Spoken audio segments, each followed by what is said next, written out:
Capítulo 7 y nos quedamos en el capítulo 8 y versículo 7, al revés. Hemos visto en este capítulo 8 la última visión, la fruta de verano, y básicamente lo que dice es que Israel ya está maduro para el juicio que viene de Dios, que Dios no va a tolerarlo más. Y les habla sobre el lamento que va a haber, sobre los muertos tendidos que van a haber. Y básicamente está descubriendo sobre lo que va a suceder cuando Asiria entre y tome cautivo a las 10 tribus, ¿no? A Israel del norte.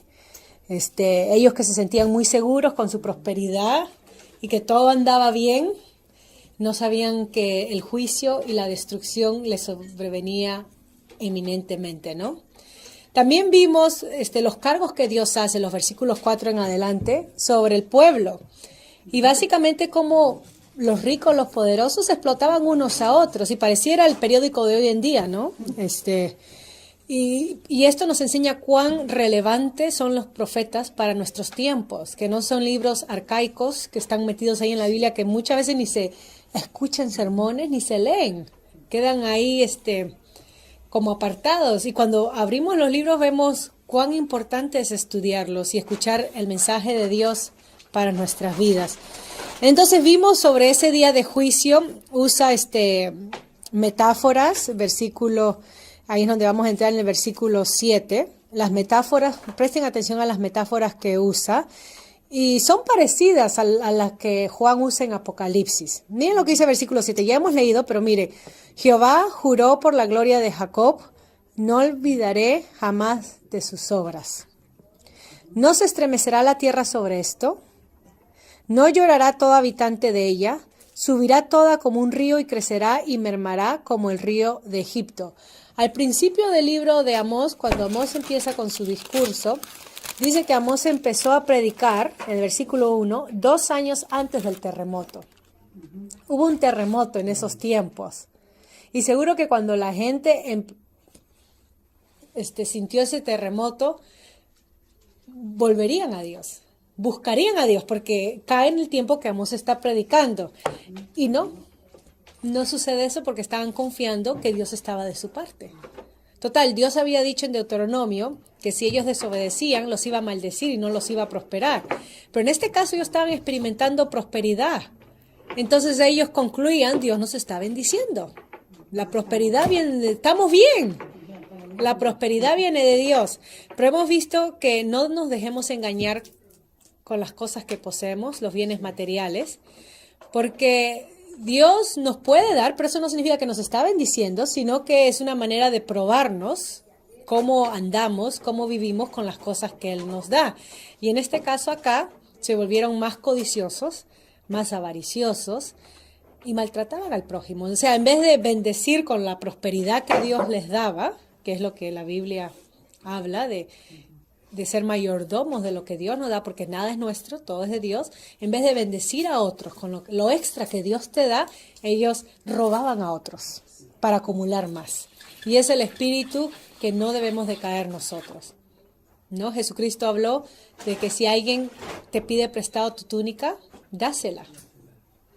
No le digas no. O sea, cuando Dios nos da, nosotros enseñamos a los niños, ¿no? Cuando Dios nos da y tenemos 2 manzanas, hay que compartir una, porque 2 es suficiente, no necesito 2 para comer. Con una está bien, especialmente cuando hay necesidad, ¿no? Si tengo esto extra, la tendencia de nosotros es acumular y amontonar. Y muchas cosas no usamos, y ahí las tenemos acumuladas cuando hay personas que si abrimos nuestros ojos y nuestros oídos, que pueden utilizar eso. Entonces no caigamos como Israel, ¿no? Que acumulaba, no solamente acumulaba, pero se volvió avaricioso en su acumulación, reemplazando el culto a Dios, la adoración a Dios por los dioses, los paganos.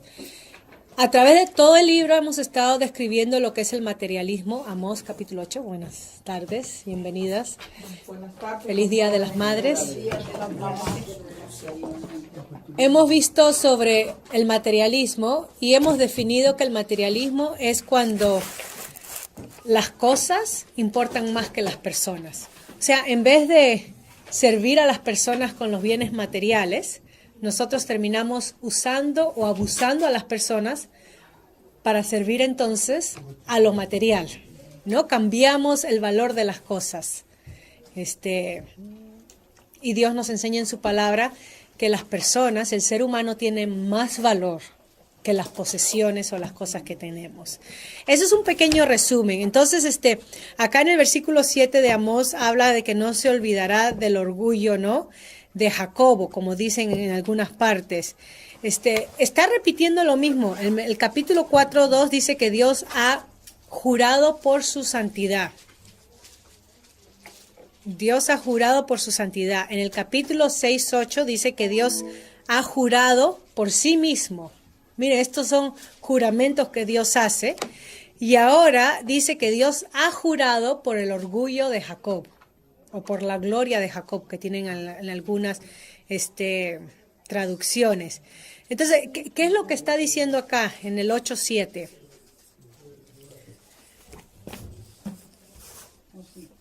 Es 8:7. Sí. Jehová juró por la gloria de Jacob. Ajá. Y no olvidaré jamás de todas sus obras. Ajá. ¿Y qué es lo que Dios está haciendo acá? Porque estos juramentos vienen a través del capítulo 4:2, 6:8, donde Dios está jurando. ¿Qué es lo que Dios está haciendo acá? Es que el pueblo de Jacob, el pueblo de Israel, se ha corrompido tanto, se ha hecho tan malo, de que Dios no va a permitir más esta maldad, y Él jura que va a hacer algo sobre esta condición de Jacob. Es lo que está hablando. Y es por eso que dice inmediatamente que no olvidará sus obras. Y ese es imperativo, está marcando ahí Dios sobre las obras explotativas que tenían estos mercadores, estos comerciantes, estos príncipes, estos líderes, los crímenes que habían cometido contra la humanidad, contra sus propios hermanos. ¿Okay? Y cómo olvidaron el pacto con su Dios. ¿Saben que la ley de Moisés ha transformado la manera de pensar del oeste? Nosotros no nos damos cuenta que el oeste del mundo, todo lo que es Europa, oeste, Latinoamérica, Estados Unidos y Canadá, todas las leyes están basadas en la ley mosaica, sino que nosotros tomamos como por hecho de que así siempre ha sido. Pero si vamos a la otra mitad del mundo, del este, las leyes son totalmente opuestas a las que hoy practicamos. Un ejemplo, los derechos humanos. El derecho de la mujer. Te vas al este, la mujer no tiene derecho. Se tiene que cubrir, no puede hablar en público, tiene que caminar ciertos pies detrás del hombre, etcétera, etcétera, etcétera. Derechos de los niños. Todo eso es basado, las leyes del oeste lo han sacado de la ley mosaica, porque la ley mosaica, con tanto tiempo a la antigüedad que tenemos, es lo que ha formado mucho de las repúblicas, de los países, sin la gente saber ni darle crédito. Pero de ahí lo sacaron. Y podemos dar muchas otras leyes, las leyes de la esclavitud, cómo tratar al ser humano, si había esclavos, leyes de júbilo, etcétera, etcétera, etcétera, sino que nosotros lo tomamos por hecho que así el mundo vive, cuando no es así, es una parte del mundo. Quiero hacer acá un breve paro para que ustedes vean, quiero presentar este ejemplo más claro, cómo nuestras cortes que se presiden hoy, claro que hay abuso y hay se paga y hay soborno y todo eso, pero quiero que vean cómo las cortes, el sistema judicial de nuestros países se rige bajo la ley mosaica. Quiero que ustedes vean esto un poquito más claro. Y ustedes acompáñenme a Deuteronomio, si me ayudan. Deuteronomio es uno de los libros que Dios mediante vamos a estudiar después de los profetas menores.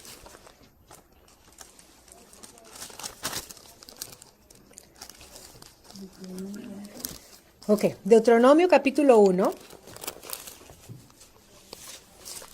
versículos 9 en adelante.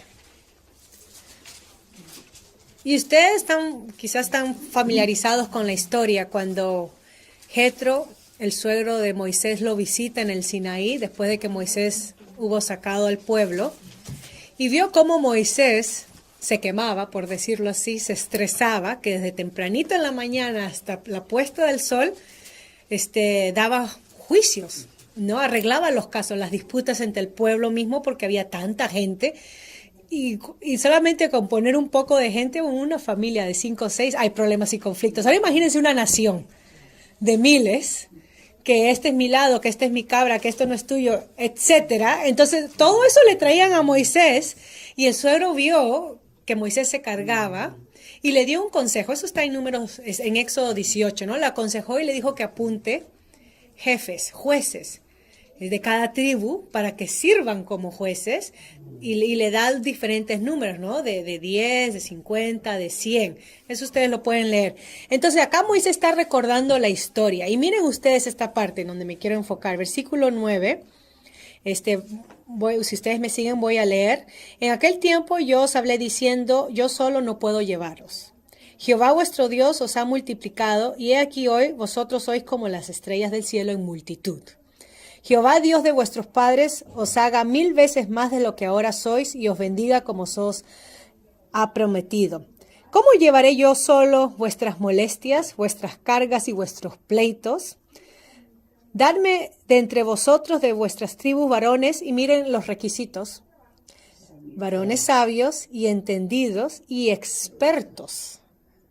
Okay, similar a los requisitos cuando se escoge a los diáconos y a los ancianos y a los obispos, ¿no? Y uno va a decir, ¿pero para qué? Si están nómadas en el desierto, ¿qué necesitan saber estas personas si están viviendo como en campamento? Bueno, sigamos leyendo más adelante. Entonces miren ustedes lo que dice. Versículo 14, y me respondiste y dijiste, bueno es hacer lo que has dicho. Y tomé a los principales de vuestras tribus, varones, sabios y expertos, y los puse por jefes sobre vosotros, jefes de millares, de centena, de 50 y de 10, y gobernadores de vuestras tribus. Y entonces mandé a vuestros jueces diciendo, oíd entre vuestros hermanos y juzgad justamente entre el hombre y su hermano y el extranjero. ¿Qué es lo que iban a usar estos hombres para juzgar? La ley de Dios. Porque la ley de Dios habla de cómo se debe ser el trato hacia las personas, hacia las mujeres, hacia los animales, hacia los siervos. Explica detalladamente al pueblo cómo debían de vivir para Dios, para darle gloria a Dios. Porque la gloria a Dios no solamente se le daba cuando se cantaba, cuando se hacía bulla. La gloria a Dios se daba por el estilo de vida que ellos llevaban, una vida de obediencia a Jehová, donde la santidad de Dios era expuesta. Entonces, estas personas tenían que ser entendidos en esas leyes, conocer la ley de Dios, lo que Dios pedía, y entonces aplicarla entre el pueblo. Y ahí dice entonces, ¿cómo? Y díganme si nuestros juzgados no han sacado de la misma palabra, de la misma ley que Dios dio a Moisés, cómo dirigir asuntos de corte, lo que es justicia, lo que es justicia. Y entonces no hay distinción de personas, ¿ven? No es como en la India, donde se rige bajo un sistema de caste, de clanes, donde solamente por nacer en tal clan ya estás determinado a vivir de acuerdo, ¿no? Está el clan de los privilegios exactos, si eres de familia de sacerdotes, de reyes, el común o el menesteroso, donde desde que naces tu vida está destinada a ser un menesteroso, un mendigo en la calle. Entonces el ser humano está dividido en clanes. ¿Ves? La otra parte del mundo vive con diferentes leyes que la que vivimos nosotros acá. Entonces Moisés le dijo de un principio, ustedes no deben de hacer diferencia entre el ser humano. Es lo sagrado que es la vida, porque lleva la imagen de Dios, el sello de Dios en cada persona. Entonces, entre ustedes, entre el desamparado, entre el extranjero, aun si había extranjeros ahí, no debían de hacer distinción. Versículo 17, no hagáis distinción de persona en el juicio. Así al pequeño como al grande oiréis, no porque tiene más plata, o es estudiado, o es académico, o es ministro, o es hijo de gerente, lo que sea, ¿verdad? Oirán. No tendréis temor de ninguno. Es que tú no sabes quién soy yo. Tú no sabes quién es mi familia. Tú no sabes quién es mi padre. ¿Verdad que eso se oye, esas amenazas cuando se dan leyes, en lo más mínimo? Y miren, versículo 17 al final. Porque el juicio, y ahí está. ¿De quién es el juicio? De Dios. Es de Dios. El juicio no era del ser humano. El juicio no era de estos jueces. El juicio era de Dios. Ellos simplemente emitían o daban algo que ellos habían entendido de la ley de Dios. Ellos eran instrumentos de ejecutar juicio de lo que Dios ya había dicho, de lo que Dios ya había declarado. O sea, tenían que actuar conforme a lo que Dios había. No había nada nuevo. No había nada nuevo. Y claro, para hacer eso necesitaban sabiduría y ser entendido, ¿no? Algo que Salomón se le da honor por eso, ¿no? Entonces, no temer temor. Y termina entonces versículo 17. No tener temor de ninguno, porque el juicio es de Dios. Y la causa que fuere difícil. Y miren, ahí está el papel de Moisés. La traeréis a mí y yo la oiré. Y entonces pueden seguir leyendo. Entonces, los jueces no actuaban como autóctonos, aristócratas, dictadores, donde ellos hacían con la ley lo que le daba la gana. Ellos tenían que dar cuenta en asuntos difíciles a una autoridad mayor que Moisés representaba, ¿verdad? Para Israel, el profeta que Dios les había dado. Entonces podemos sacar muchos principios y muchas enseñanzas de esto, pero lo quiero usar como un ejemplo de que Israel tenía esto en su ley, y estamos estudiando los profetas, Amós, muchos años después de Moisés, y miren cómo habían quebrantado no solamente la ley de Dios, pero los jueces se habían vendido al mejor postor, al mejor nombre, al mejor hacendado, lo que sea, y entonces Dios por todo esto los estaba enjuiciando, porque en vez de hacer valer el juicio de Dios, los transgiversaban. Entonces, ¿qué queremos decir esto, hermanos? ¿Qué principios sacamos? Podemos sacar muchos, pero específicamente con este. Cuando yo ignoro la ley de Dios, que es la tentación que el Satanás hace, que nos olvidemos de lo que está escrito acá. Pongamos a un lado, no necesito meditar en esta palabra día y noche. Con una vez a la semana basta, ¿no? 2 veces a la semana ya es mucho porque me aburre, etc. Cuando yo ignoro la palabra de Dios, entonces somos tentados a distorsionar lo que ya hemos oído acerca de Él. ¿Ven? Que la distorsión de la palabra de Dios viene por no saber recordar lo que Dios ha dicho. Ahí es cuando viene la distorsión en la iglesia y las falsas enseñanzas. Cuando no sabemos recordar lo que Dios ha dicho, distorsionamos el juicio de Dios. Y entonces actuamos o usamos la palabra para manipular o para que actúe a mi favor. En vez de ser la ley, la palabra de Dios la que hable y convenzca y llegue a la persona, yo manipulo esta palabra santa para que sirva mi juicio, mi verdad, mi sentir, etc. En eso cayó Israel, por ignorar lo que ya estaba escrito. Entonces algo así similar podría ser en esta época nuestra, de que cuando hacen esos juicios y esas cosas siempre tienen la Biblia ahí, no solamente para que pongan la mano y que para decir la verdad, toda la verdad, sí, y ya. Es una cosa que la tienen ahí para... Sí. Pero después el juez hace como a él le parece o como el resto del jurado lo aconseja o tiene la idea, ¿no? ¿Cuán diferente sería abrirla, verdad? Abrir sobre esa misma palabra que se está jurando y ver qué es lo que el juez, guiarse por lo que ahí está escrito y emitir un juicio entonces de acuerdo a los principios. ¿Cuán diferentes serían nuestras leyes? Pero bueno, ese es el mundo, hablando de nosotros. Toda nuestra constitución en la iglesia, todo lo que hacemos acá como miembros del cuerpo de Cristo tiene que ser regido por lo que dice la palabra de Dios, ¿no? Es lo que debe de llevar la administración, todo lo que se haga acá en la iglesia, lo que dice la palabra de Dios, y no mi parecer, no, es que así estamos acostumbrados, pero ¿qué es lo que dice Dios? Y claro, con el mejor entendimiento y sabiduría que nos da Dios, ponemos entonces por obra. Sí, hermano. No, quería agregar lo que dice mi hermano Juan, y que los gobernantes de hoy en día tratan de conocer la Biblia y hablan ciertos versículos, yo lo he escuchado, pero nunca piden el consejo de Dios. ¿Verdad? Porque yo recuerdo que años atrás este país, antes de iniciar su trabajo de gobierno, se oraba en el Senado, oraban, pero de repente como que alguien dijo que no más, y todos lo apoyaron, nación. Y mire como Canadá ahora está balanceándose de un lado para otro. Pierden la línea verdadera de vivir, de gobernar un país. Porque no se rigen por lo que dice la palabra. Sí, sí. Abandonaron a Dios. Sí. Y el problema está cuando el pueblo de Dios lo abandona, entonces no podemos demandar que la sociedad.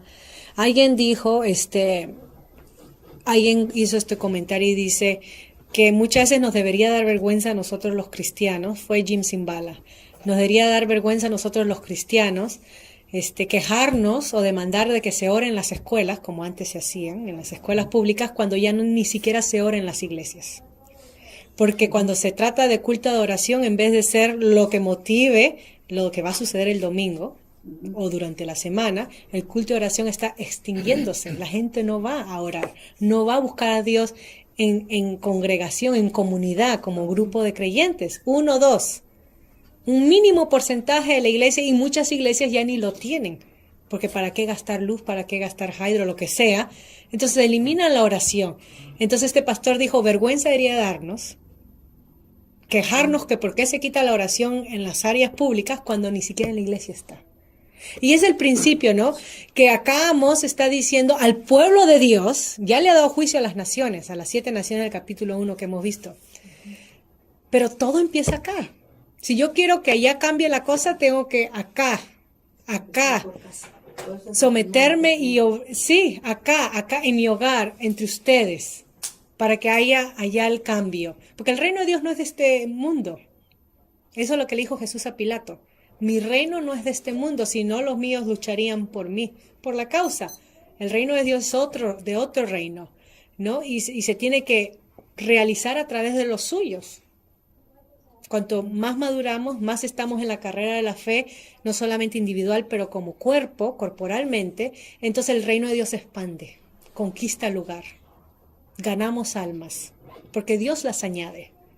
Pero cuando nosotros mismos como iglesia no oramos, no caminamos juntos, no nos motivamos, no nos exhortamos, no abrimos la palabra para estudiarla juntos, ¿qué voy a esperar que suceda allá afuera o en mi hogar? Entonces, gracias a Dios por su iglesia, ¿no? Y miren lo que regresa, porque cuando no se escucha la palabra de Dios y no se practica, entonces del capítulo 11 en adelante, habla sobre una escasez que se mencionó. Desde el 9 al 10, ya les he dicho que se usa lenguaje escatológico de juicio. Se menciona sobre, podemos ir a Isaías o a Joel o a Miqueas, pero se hace referencias a las maldiciones de Deuteronomio, que Deuteronomio ya predijo en el capítulo 27 al 29, y habla sobre un eclipse, ¿no? Y es el lenguaje que también usa Apocalipsis, y es que la naturaleza va a reaccionar al ver el caos en la humanidad. ¿Cómo sucederá eso? Yo no sé. Pero la naturaleza reacciona cuando el ser humano gime. Pablo dice en Romanos 8:32, esperando su liberación, ¿no? Su redención, gime cuando la humanidad crece en maldad. Entonces hay una reacción en la naturaleza que el pecado tiene. Y entonces versículo 10 habla sobre los rituales de los cantos de funeral que se van a hacer por el juicio de Dios. Y específicamente se ataca la adoración que Israel hace, esa adoración pagana que Israel hace. Dios cambiará esa adoración en lamento, versículo 10, ¿no? Lamento de muerte. Eso ya lo hemos visto la semana pasada. Y recuerden que la adoración era la práctica de los cultos de fertilidad de Canaán. ¿Okay? Cuando yo fui a un museo en Perú, algo que me sorprendió ver sobre las figuras de los incas, de los mochicas, de las diferentes culturas que vivieron milenio atrás, es que lo que se conservaron de la cerámica arqueológicamente, se veía personas donde exageradamente se daba importancia en la misma figurita de cerámica a los órganos genitales de las personas. Entonces uno veía una figurita de un hombre chiquitita y exageradamente el órgano sexual de la persona, igualmente de la mujer, en vasos, en vasijas y en todo eso. Y digo, pero ¿qué tiene que ver? Y después leyendo y entendiendo me di cuenta es que ellos practicaban el culto a la fertilidad, a sus dioses, una cultura pagana, ¿no? Haciendo eso pensaban que iban a ser fértiles sexualmente, muchos hijos, ganado, etcétera. Y las religiones del Canaán, donde Israel fue a tomar la tierra, igualito. O sea, cuando yo pongo a pensar en la cultura allá en Latinoamérica del sur, y nada diferente a los mayas, parecido, pero hablando de lo que yo vi con Perú, ¿no? Las culturas pasadas, y comparo lo que la Biblia dice en Canaán, Señor, tu palabra es tan exacta, aún de describir, porque eso me causó mi impacto al ver esas figuras, ¿no? Que están ahí en el museo. Me causó impacto y con razón que Dios dice en su palabra que destruirá sus imágenes, porque Israel había adoptado esas imágenes del culto de la fertilidad de Moloch y de Aster y todo eso de Baal, donde se engrandaba los órganos sexuales y se adoraba para que eso le traiga más, entonces, fertilidad. Y Dios dice, yo soy el que doy la fertilidad. Dios es el que da la fertilidad. ¿No trató con 3 mujeres estériles? Sara, Rebeca y Raquel. Estériles. Y Dios le dio la fertilidad para que traigan a los patriarcas de la promesa. Mientras que estos cultos exaltaban, Israel se olvidó de su historia por no leer la palabra. Entonces, cuando ignoramos, la historia de Dios y regresamos a su palabra, sucede un resultado que es del versículo 11 en adelante. Dios nos da lo que finalmente dejamos de anhelar, que es, ¿no escuchan mi palabra? Bien, no les daré mi palabra. ¿No toman atención a mis mandamientos? Bien, no más hablaré. Los dejaré a su propio destino.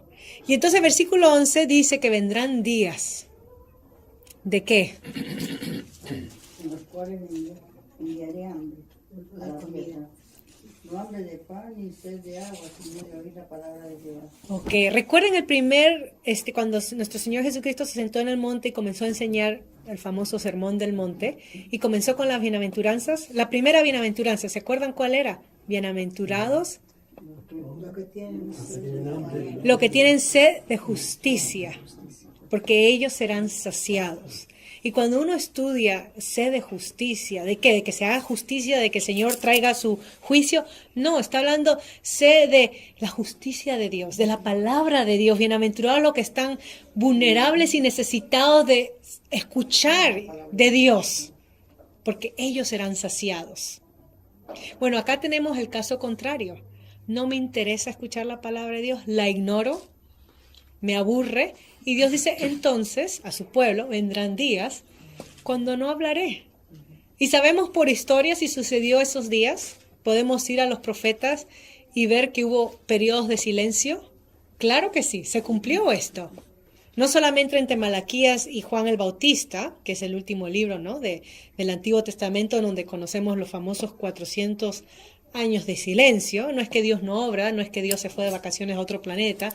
Dios seguía activo en la historia de la humanidad, seguía sustentando a la creación, porque sin Él nos hubiéramos destruido hace rato. Él seguía sustentando con su gracia hacia todos, ¿no? Pero no había profeta hablando, no había mensaje escrito, porque ya estaba escrito y el pueblo había decidido. Entonces Dios dice, si quieren hacer caso, despolven el libro y léanlo. Y es lo que hace Josías en su reinado, es lo que hace Esdras cuando trae la ley al templo reconstruido después del cautiverio, etc. No, pero imagínense, nosotros acá estuve leyendo historias sobre la Europa cuando había el gobierno comunista y estaba la pared de metal, ¿no? Como le decían, literalmente. Y entonces leí la historia de este hermano Andrew, no sé si han escuchado, y conocido como el traficante de Biblias, ¿no? God Smuggler. Y fue un hermano holandés que el Señor lo llamó y vio la necesidad de pasar Biblias a la otra parte de Europa donde el comunismo reinaba y se habían cerrado iglesias y muchos cristianos fueron y adoraron en secreto, etcétera. Manejaba su carrito y lleno de Biblias. Y en muchas ocasiones le abrieron Y él oraba, Señor, tú que hiciste los ojos a los ciegos ver, ahora te pido que hagas a los ojos que ven ciegos.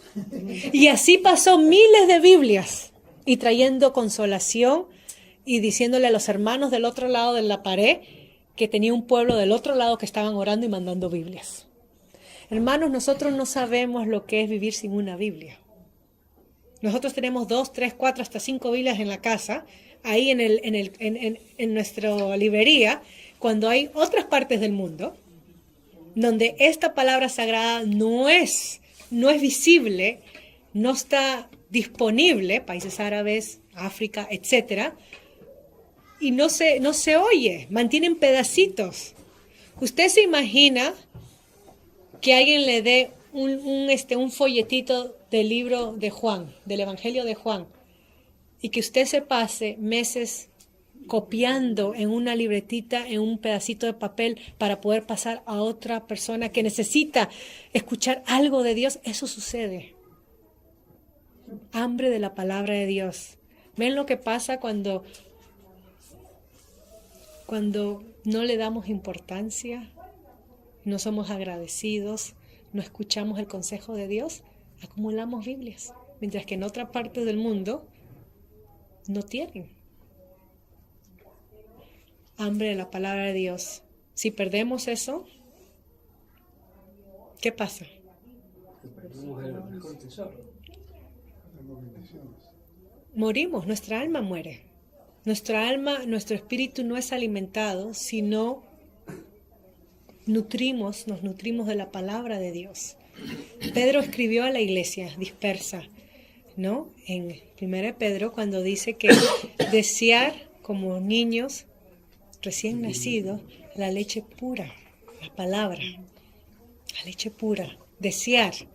Y esa debe ser nuestra oración todos los días. Señor, crea en mi corazón un deseo de conocerte y de leer tu palabra. Pon eso en mí, que no sea ingrata hoy, que no lo pase, no tengo tiempo. Estoy cansada, lo dejo para el final. Es lo que me hace dormir. Sucede. Señor, tú dame ese deseo de anhelar conocerte más a ti. Eso debería ser nuestra oración. Todos los días, bienaventurados los que tienen sed de justicia, porque ellos serán saciados. Acá tenemos el caso contrario. Insaciables porque ellos decidieron ignorarla. Que eso no sucede entre nosotros, hermanos. No sé si tienen algún comentario antes de pasar al capítulo 9. Yo estaba pensando, por ejemplo, en mi país, en una escuela de monjas, de Bambina, no vaya a aparecer una Biblia. Ahora no sé en este momento, pero que vaya a aparecer una Biblia, se la quitaban y no la veían nunca más. Y ellos hablaban de la palabra de Dios, pero que no era la palabra de Dios, porque era lo que ellos pensaban nomás. Porque he sentido hablar a muchas personas que han sido curas, que han sido, y la palabra de Dios ni la leían. Así que nosotros mismos a veces ponemos, si yo voy a dar una Biblia a alguien, de que ¿cómo la va a usar? Porque a lo mejor la va a usar para tenerla guardada, como dices tú, en una biblioteca, no para leerla. Le gusta que le hablen, pero no leerla. Y eso es lo malo, porque nosotros a veces leemos e interpretamos de una manera y hay alguien que nos puede corregir si lo estamos haciendo mal o si lo estamos haciendo bien. ¿Es cierto? Eso, los católicos en los tiempos de Lutero y antes, eso es lo que temían, ¿no? No le dieron la Biblia al pueblo, porque temían que la malinterpreten. Entonces dejaban que el clero, los sacerdotes, que abran la Biblia y la lean y la interpreten, pero lo hacían en latín, pero bueno, un idioma que no era el idioma vernacular, ¿verdad? Pero eso es lo que... Entonces Lutero se levanta porque él comienza a leer a escondidas, aunque él era un monje, comienza a leer Romanos, que es lo primero que lee, porque él se sentía indigno, pecador, había hecho tantas cosas para ganar el favor de Dios, pero él luchaba en su ser, que cómo es que Dios demande tanto y yo no pueda complacerlo. Y él peleaba y batallaba con su psiquis, con sus emociones, hasta que agarró la Biblia y leyó Romanos. Y ahí se da cuenta en Romanos que el justo por la fe vivirá, no por las obras, ¿no? Que es lo que él estaba tratando de hacer para ganarse. Y comenzó a leer ¿Y esto por qué no tiene el pueblo? Si yo siendo un monje me torturo y se martirizaba, al abrir la palabra el Señor le dio la respuesta y ahí empieza entonces su transformación. Y él quería hacerla, él hizo la reforma, quiso hacerla dentro de la iglesia, no quiso convertir a otra religión, él quiso que la iglesia entendiese que mejor se llega al pueblo no con indulgencias, no con oraciones y todas estas trabas que había puesto la jerarquía católica, ¿no? Pero a través de darle la palabra que en una forma más sencilla el mensaje es entendido, porque todos podemos entender el mensaje claro de que somos pecadores, por nosotros mismos no podemos ganarnos el favor de Dios y Dios ha provisto un medio de salvación, nuestro Señor Jesucristo, el único mediador entre Dios. Ese mensaje todo el mundo lo entiende, hasta un niño, ¿no? En su capacidad. Ahí no hay hermenéutica que hacer. Y no, eso fue lo que peleó. Entonces muchas veces nosotros también en nuestro celo, para que la gente no malinterprete, también podemos limitar. También podemos limitar. Pero es el Espíritu Santo nuevamente que abre esto, como lo hizo, ¿se recuerdan del eunuco? Que había salido de Jerusalén después del día, se regresaba, y dice que leía Isaías y no entendía. Y no entendía. Y Dios saca a Felipe de Samaria, que estaba tremendo avivamiento, y lo manda al desierto para una persona. Uno diría que pérdida de tiempo. Para Dios no hay pérdida. Porque a él no le interesan las multitudes, a él le interesa si una se extravía, allá va, ¿no? Si una necesita, allá va. Y él se acerca y escuchó que estaba leyendo el profeta Isaías. Isaías 53, él fue herido por nuestras transgresiones, ¿no? El siervo sufriente. Y le pregunta a Felipe, ¿entiendes lo que lees? Y el eunuco le dice, ¿cómo voy a entender si nadie me explica? Pero Dios había entendido el anhelo y la necesidad de su corazón. O sea que cuando yo estoy necesitada, Dios conoce lo que hay acá y Él manda personas ajenas a mí o cercanas a mí, yo no sé, para que me encaminen y me disipulen y me lleven. Lo hizo con el eunuco. ¿Qué pienso yo que Dios no es soberano para hacer lo mismo con mi vida? Claro que sí, claro que sí. Así que yo prefiero que la persona tenga la Biblia y cuando se le ocurra la abra, a que no tenga ni una Biblia. Y cuando lo necesita, se lea la revista o otra cosa. Pero hay que orar para que el Señor actúe e inquiete a la persona, ¿no? Para que esta palabra, como dice, no va a regresar vacía.